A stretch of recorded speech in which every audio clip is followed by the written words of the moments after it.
ഓണാക്കി വിടേക്കാം. പറഞ്ഞത്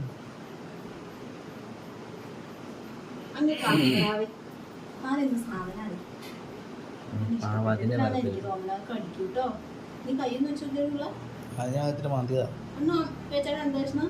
വേണ്ട എനിക്ക് അവനെ വെറുതെ വിട്. ഇതിപ്പോ എത്ര വർഷമായത്? അത് 1 വയസ്സായോടാ? 1 വയസ്സ് കഴിഞ്ഞു. ഹാപ്പി ബർത്ത്ഡേ കഴിഞ്ഞോ? ഇന്ന് belated happy birthday. Happy birthday to you. Happy birthday. Cake ഒക്കെ കിട്ടിയിരുന്നു. അമ്മാന്റെ പടമുള്ള കേക്ക് കിട്ടിയ ഈ ഫോണ് ചോദിച്ചിട്ട് കല്യാണ പ്രായമുണ്ട്. തലേദിവസം